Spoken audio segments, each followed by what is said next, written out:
menjatuhkan pidana terhadap terdakwa Richard Eliezer Pudium Lumiu dengan pidana penjara selama 12 tahun dengan perintah agar terdakwa tetap ditahan, dipotong masa penangkapan. Sebelumnya JPU mengajukan 2 minggu untuk tuntutan dari kami tim penasihat hukum cukup 1 minggu.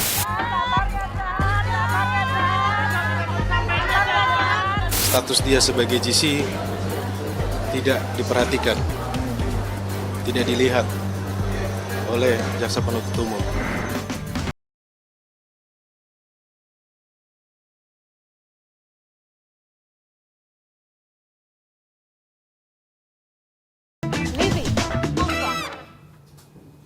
Hai, jumpa lagi di Livi On Point. Saudara, tuntutan jaksa terhadap Richard Eliezer selama 12 tahun ini mengejutkan publik. Tak hanya publik, tapi tentu keluarga dari Richard Eliezer. Sang justice kolaborator yang selama ini berperan untuk menguak semua drama di balik terbunuhnya Brigadir Yosua justru diganjar hukuman yang lebih berat dari Putri Chandrawati yang selama ini dianggap sebagai bagian dari aktor atau orang yang berperan penting di balik tewasnya Joshua. Kita sudah bersama dengan Roni Talapesi. Ini adalah kuasa hukum dari Richard Eliezer. Bung Roni. Halo Mbak Livi. 12 tahun, kabar baik. 12 tahun buat Richard Eliezer. Mengejutkan nggak buat Anda? Ya mengejutkan Mbak Livi, karena kita berpikir bahwa dalam proses persidangan ini kan Richard kooperatif. Kemudian keterangannya banyak yang dipakai oleh jaksa penuntut umum. Kemudian juga pun kita lihat bahwa dia konsisten menyampaikan apa yang terjadi kan sebenar-benarnya. Pas dibacakan tuntutan tentunya kami semuanya kaget, Mbak. Karena di hari yang sama ada terdakwa yang lain di mana tuntutannya itu lebih rendah dari Richard Eliezer. Pastinya kami dari tim penasihat hukum merasa shock ya. Kenapa begini gitu loh. Oke. Saya beberapa waktu yang lalu sempat berbincang dengan Martin Simanjuntak, kuasa hukum dari keluarga Yosua. Ia bahkan menyatakan keluarga Yosua justru berharapnya bahkan Eliezer atau Icat ini di bawah 5 tahun paling tidak. Karena dia sudah berperan untuk menguak semua drama dari seorang Verdi Sambo. Tapi justru enggak. Jaksa justru melihat Eliezer ini sebagai eksekutor. Anda? Iya. Kalau dari fakta persidangan kan sudah terlihat ya Mbak Livi bahwa peran dari para terdakwa ini sudah jelas ya. Bahwa ada yang perannya aktif, kemudian ada yang mengajak, ada yang menutup jendela, kemudian ada yang mengarahkan untuk ke Duren 3. Sedangkan posisi dari Richard Eliezer ini kan dia orang terakhir yang dipanggil, kemudian disuruh naik mobil, kemudian sampai di Duren 3 juga pun, Duren 3 dia melakukan penembakan. Nah, kalau kami melihat kan peran dari para terdakwa ini sudah terlihat. Jadi, walaupun terdakwa yang lain yang tidak melakukan penembakan, tetapi dalam proses ini, dugaan kami yang melihat bahwa mereka ikut dalam perencanaan pembunuhan ini. Okay. Nah, sedangkan dari Richard Eliezer karena orang terakhir yang dipanggil, kemudian jarak rumah juga pun dekat, kemudian dia berdoa, waktunya sangat pendek ya kalau kita lihat. Jadi kalau kami melihat bahwa apa yang disampaikan oleh warga dari almarhum Joshua melalui pengacaranya, yaitu merupakan bentuk rasa keadilan ya. Bahwa mereka melihat juga bahwa dalam hal ini Richard Eliezer ini hanya sebagai alat. Kalau ketemu orang tuanya, ibunya almarhum Joshua dengan ibunya Richard Eliezer, mereka sempat makan malam, ngobrol, itu cerita bahwa anak kami ini sebagai korban. Menjadi korban dalam kasus ini, Joshua maupun Richard Eliezer. Bung Roni, kan saya sempat ngobrol di Livi On Point juga sebelumnya ini bareng sama kakaknya Icat ya. Icat itu dianggap sebagai boneka yang justru digunakan Verdi Sambo untuk eksekusi Joshua. Tapi kan faktanya enggak. Faktanya tuntutannya malah 12 tahun. Reaksi keluarga apa sih pertama kali tahu ada tuntutan 12 tahun itu? Ya tentunya kan keluarga juga kan bersedih. Kenapa Mbak Livi? Karena anak ini kan merupakan tulang punggung keluarga. Ayahnya sekarang sudah tidak kerja, kemudian ibunya hanya sebagai ibu rumah tangga, berharap penuh kepada anak ini. Kenapa? Karena anak ini Richard Eliezer dalam setiap harinya, dia itu aktif komunikasi dengan orang tua. Kemudian ketika dia mendapatkan gaji dikirimkan kepada orang tua. Nah hal-hal seperti ini kan membuat mereka juga sedih ya, Mbak Livi. Tetapi ya proses hukum ini masih berjalan, ya kita lihat saja nanti bagaimana majelis hakim yang mulia yang akan memutus terhadap ini. LPSK kan sebelum ada tuntutan kan sempat memberikan permintaan ke jaksa ya, bahasanya mungkin sekedar permintaan untuk meringankan hukuman dari Eliezer. Tapi ini juga Anda katakan bahkan posisi GC-nya tidak dipertimbangkan oleh jaksa ketika melakukan penuntutan. Kalau Anda melihatnya tuntutan 12 tahun penjara untuk Richard Eliezer yang dibilang jaksa sebagai eksekutor dibanding Putri Chandrawati yang orang melihatnya sebagai bagian dari aktor intelektual tewasnya Yosua. Apa yang aneh atau apa yang miss di sini? Yang terkait eksekutor ini Mbak Livi, ini baru muncul di proses penuntutan ya. Dalam fakta persidangan kan tidak terlihat ini. Itu ya, sebelumnya jaksa justru sebaliknya terhadap Eliezer. Sebaliknya terhadap Eliezer. Kok tiba-tiba di tuntutan ada kata eksekutor. Inisiatornya juga pun kita lihat nggak ada. Ini menjadi pertanyaan kami menjawab yang tadi soal eksekutor. Terus kalau tadi yang disampaikan bahwa eksekutor Richard Eliezer peran dengan terdakwa yang lainnya Putri Chandrawati, tetapi kan peran aktif dari Putri Chandrawati dan terdakwa yang lainnya ini kan terlihat di sini. Dari proses rumah lantai 3 Saguling, kemudian di mana ada CCTV si Kuat naik ke atas, terus RR juga naik ke atas, RR yang memanggil klien saya. Jadi kami masih berpendapat bahwa Richard Eliezer ini adalah alat. Kalau sesuai teori hukum bahwa dia digerakkan oleh seseorang karena disuruh dia sebagai alat. Karena tidak terbukti di persidangan bahwa Richard Eliezer ini mempunyai mens rea atau mempunyai niat jahat. Terbukti apa? Karena dia dalam situasi tidak ada masalah dengan almarhum. Tetapi aspek dari psikologi menurut kami jaksa tidak memperhatikan itu. Kalau jaksa tidak memperhatikan itu kan ada ahlian dari jaksa penuntut umum terkait dengan Richard Eliezer punya kepatuhan yang tinggi. Terus ahli dari kami psikologi juga menjelaskan Richard Eliezer punya tingkat kepatuhan yang tinggi. Kemudian Romo Magni sampaikan bahwa dia terjadi dilema moral, kebingungan. Kemudian Mas Reza Indragiri sampaikan mengenai teori Milgram di mana satu ruangan memakai seragam. Nah, hal-hal ini kan sebenarnya kalau seandainya ahli ini juga dikesampingkan oleh jaksa penuntut umum ya proses persidangan ini buat apa gitu kan. Ini kan sebenarnya pembuktian ini kan harusnya memperhatikan hal-hal tersebut. Jadi menurut saya bahwa dalam proses ini posisi dari Richard Eliezer sudah jelas ya bahwa dia sebagai alat, kemudian dia diperintah. Kan yang menjadi pertanyaannya, kemarin saya sempat mendengar bahwa itu dibandingkan dengan Algojo. Menurut saya itu tidak apple to apple Mbak Livi. Kenapa? Algojo itu melaksanakan perintah putusan pengadilan. Gitu loh. Berbeda dengan Richard Eliezer. Richard Eliezer ini kan ketika dia berhadapan dengan orang jenderal pada saat itu bintang 2 di mana dibilang polisinya polisi. Itu tidak bisa disamakan. Apalagi ini dengan posisi jenjang paling bawah ya. Jenjang paling bawah. Kan lihat di fakta-fakta persidangan banyak terdakwa yang lain juga sampaikan bahwa kami sehingga tidak berani menolak perintah. Brigjen aja nggak berani, apalagi dia yang barada. Ya hal seperti itu yang menurut kami kan itu yang dikesampingkan oleh jaksa penuntut umum. Tetapi nanti kita akan jawab di pledoi. Sebelum kita masuk ke pledoi, saya sempat berbincang dengan Jampidum ya. Bang Roni pasca tuntutan untuk Icat, Jampidum menyatakan tidak ada intervensi, memang itu murni berdasarkan pertimbangan jaksa, kurang lebih kira-kira seperti itu bahasanya, dan itu adalah proporsi tuntutan yang sudah ideal menurut Jampidum. Kita lihat dulu pernyataan ini dia. Tapi dari segi kami ada parameter yang jelas dan kami menyatakan tuntutan 12 tahun untuk Richard Eliezer Pudiang Lumiu sudah tepat. Oke, tuntutannya menurut Jampidum itu sudah tepat 12 tahun. Saya sempat bertanya waktu itu, kenapa Richard Eliezer justru 12 tahun? Kenapa Putri justru 8 tahun?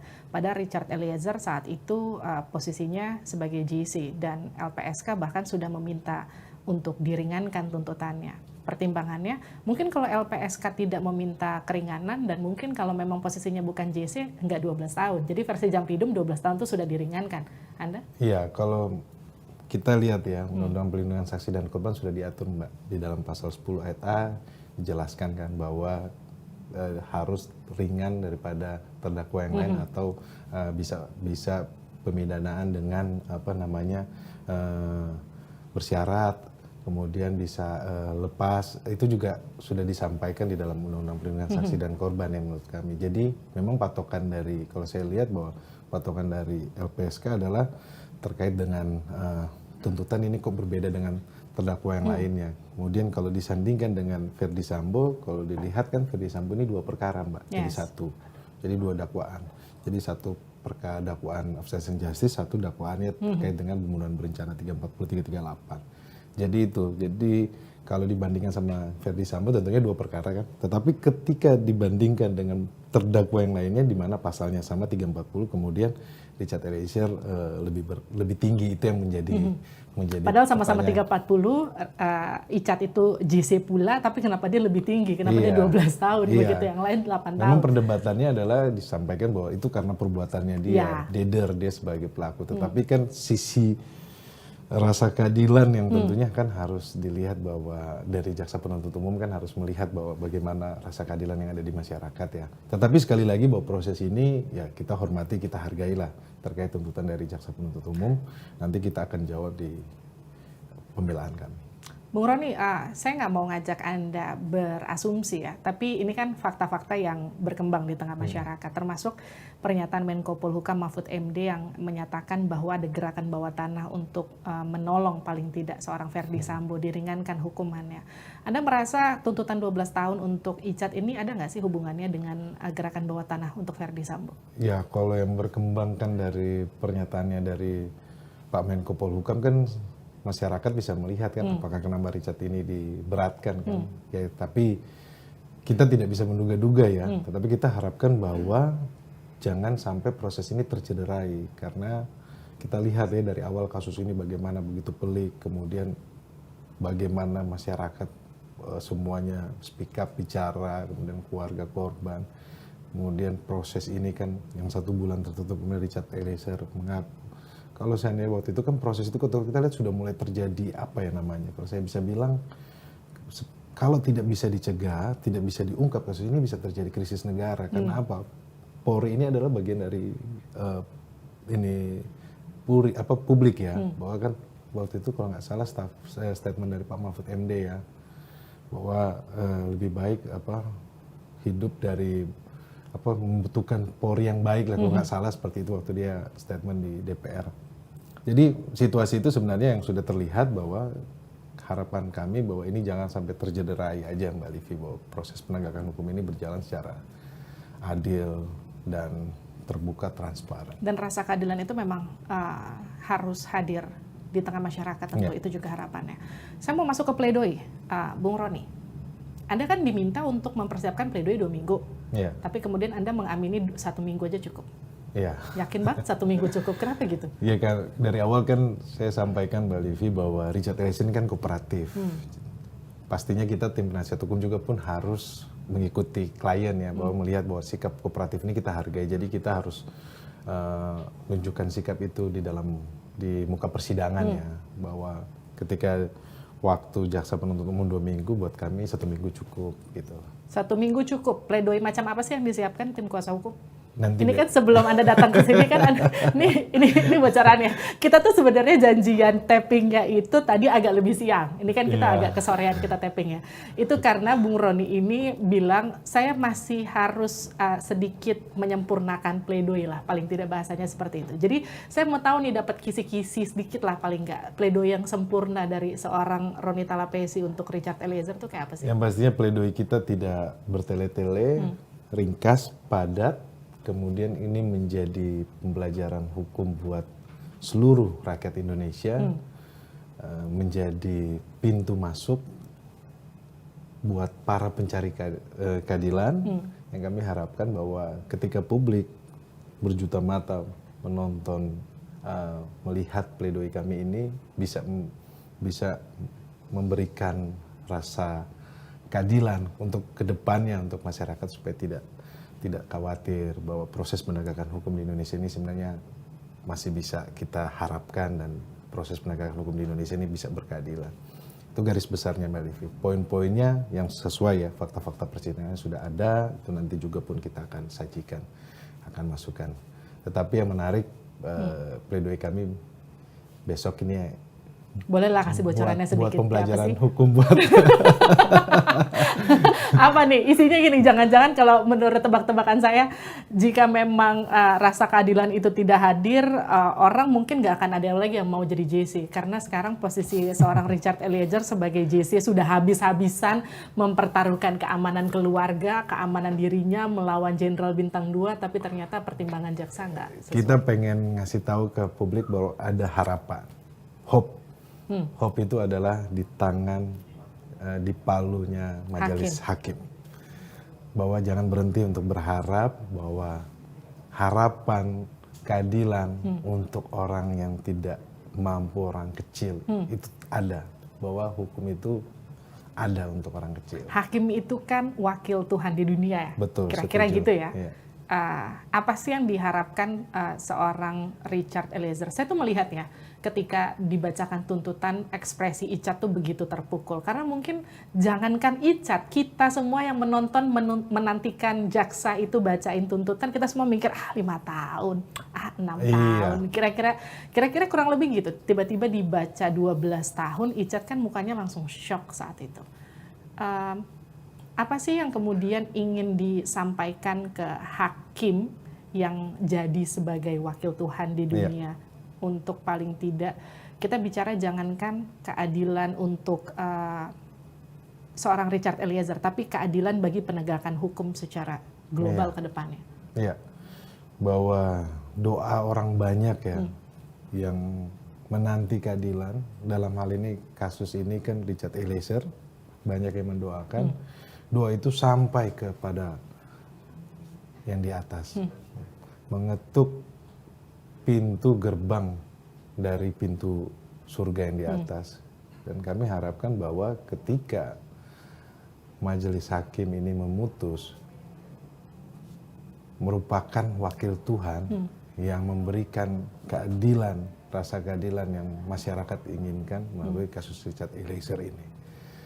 Proses ini sudah berjalan lancar, Mbak Livi, bahwa kita lihat majelis hakim sudah memimpin dengan arif bijaksana terkait dengan status justice collaborator. Kami pun mengapresiasikan kepada hakim. Karena apa? Hakim sudah memberikan haknya dia sebagai justice collaborator. Dalam proses persidangan kita sudah lihat bahwa penahanannya dia tidak digabung dengan terdakwa yang lainnya. Itu pertama. Yang kedua, ketika pemeriksaan saksi, Richard Eliezer ini dipisahkan. Kalau kita lihat bahwa dia sempat dipisahkan ruangannya lewat ruangan Zoom ya, lewat ini. Jadi kami melihat bahwa itu tahapan itu kami mengapresiasi dari majelis hakim. Terkait putusannya, kita berdoa, kita serahkan kepada majelis hakim. Optimisme Anda dari pledoi yang Anda buat, Bung Roni, itu bisa akan membantu mengurangi berapa tahun hukuman Richard dari vonis hakim? Kita punya target tentunya, Mbak Livi. Semuanya kita serahkan terkait dengan targetan itu nanti besok lah. Nanti kita sampaikan kepada publik. Saya nunggu-nunggu nih. Bung Roni, kalau memang ternyata, ya kan bagaimanapun semuanya ada di palu hakim ya. Ketika hakim tetap mengikuti apa yang berdasarkan tuntutan jaksa, tetap vonisnya 12 tahun. Siap nggak sih Icat? Apapun dia siap, Mbak Livi. Kalaupun dengan kejujurannya dia ini, dia harus divonis 12 tahun ataupun di atas 12 tahun, dia siap. Dia siap. Dia bilang itu ke Anda? Dia sampaikan ke saya. Orang tua Icat? Kalaupun karena kejujuran dia ini, dia harus divonis tinggi. Jadi kejujurannya harus dibayar 12 tahun pun dia siap? Kalau boleh Bapak Presiden yang kami sangat hormati, tolonglah anak kami. Kami tidak bisa berbuat apa-apa. Untuk menemui Bapak Presiden kami tidak bisa, tetapi semoga Bapak Presiden bisa mendengarkan suara hati kami berdua. Kami orang kecil, Bapak. Kami melihat tidak ada keadilan bagi anak kami.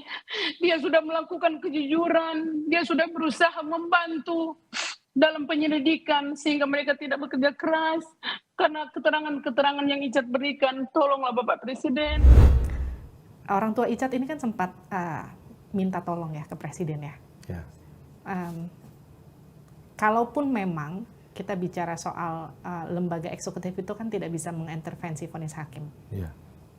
tapi paling tidak harapan apa sih yang bisa dibawa orang tua Izzat? Kenapa harus minta ke presiden? Ya, minta keadilan ya Mbak Livi. Tentunya kan suara hati seorang ibu ya. Ketika melihat anaknya, kemudian dia setiap hari berdoa berharap bahwa ada keadilan. Mereka kan tidak muluk-muluk, mereka minta keadilan saja. Tapi kalau lihat seperti ini dari awal persidangannya bagus, tetapi pertengahannya baik ya, tetapi di ujungnya tiba-tiba dia tuntutannya lebih tinggi dari terdakwa yang lain, tentunya kan orang tuanya bersedih. Ya, kembalikanlah kepada Pak Presiden seperti apa kan. Tetapi itu kan suara hati dari seorang ibu ya. Namanya harapan. Harapan. Ya, tentu publik juga berharap keadilan itu akan hadir untuk Richard Eliezer. Karena bagaimanapun ini jadi bukti bahwa hukum itu berlaku adil buat semua warga negaranya. Karena kita juga sama-sama menyaksikan proses persidangannya dari awal. Meskipun dia dianggap seorang eksekutor, tapi keberanian Richard Eliezer itu harus dihargai, paling tidak seperti itu. Kalaupun jaksa penuntut umum sudah menjatuhkan tuntutannya 12 tahun, kita nantikan seperti apa vonis hakim nantinya. Saya juga tunggu nanti pledoi Anda seberapa kuat itu bisa meyakinkan hakim untuk mengurangi tuntutan untuk vonis untuk Eliezer nanti ke depannya.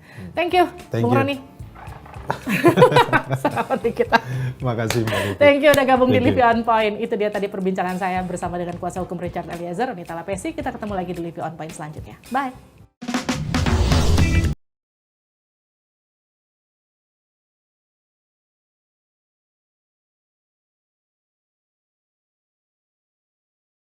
Point.